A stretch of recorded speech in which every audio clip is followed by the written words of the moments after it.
Top quality और consistent performance के लिए सिर्फ सिल्वर पंप नाम याद रखना। સમાચાર અમરેલીમાંથી કે જ્યાં દરેડ ગામે લગ્ન પ્રસંગે જમણવાર બાદ ફૂડ પોઈઝનિંગની ઘટના બની છે।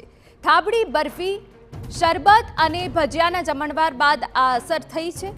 50 થી 60 વ્યક્તિને અસર થઈ હોવાની વિગતો છે।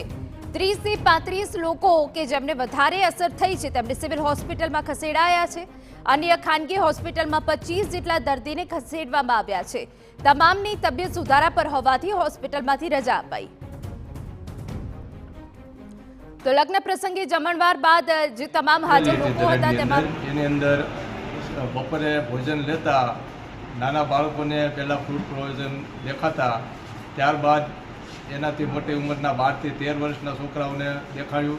त्यारबाद मोटी उंमरना 17 થી 18 वर्षना छोकराओने आ બધું ફૂડ પ્રોવિઝન દેખાયું। બાબરા તાલુકાના દરેડ ગામમાં આજે એક લગ્ન પ્રસંગે ફૂડ પોઈઝનિંગના કેસીસ થયા।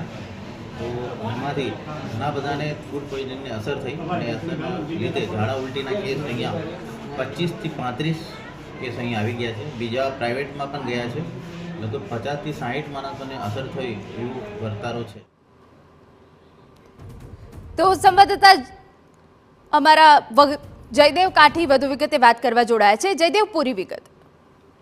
બિલકુલ ઈના જે રીતે બાબરાનું દરેડ ગામ છે જ્યાં એક લગ્ન પ્રસંગમાં ફૂડ પોઈઝનિંગ ઘટનાથી સમગ્ર ગ્રામજનોમાં ભારે દોડધામ મચી ગઈ હતી, કેમ કે જે રીતે 50 થી 60 વ્યક્તિઓ છે તેમને ફૂડ પોઈઝનિંગ અસર થવાના કારણે બાબરાની હોસ્પિટલ છે ત્યાં ખસેડવામાં આવ્યા હતા। જોકે અન્ય જે કેટલાક લોકોને અન્ય ખાનગી હોસ્પિટલ છે ત્યાં પણ ખસેડવામાં આવ્યા હતા, જેમાં સૌથી વધારે પહેલા પ્રથમની વાત કરવામાં આવે તો બાળકોને વધુ અસર જોવા મળી હતી, જેના કારણે લોકોમાં ખાસ કરી પરિવારજનોમાં ભારે દોડધામ મચી હતી। જોકે મોડી રાત સુધી તમામ લોકોને સારવાર આપવામાં આવી છે, તમામ લોકોને રજા પણ આપી દેવામાં આવી છે। જોકે આ પ્રકારની પ્રસંગમાં ઘટના બની હોવાના કારણે લોકોમાં અને પરિવારજનોમાં ભારે ભાગદોડ મચી ગઈ હતી અને હોસ્પિટલના કર્મચારીઓમાં પણ થોડીવાર માટે દોડધામ મચી હતી।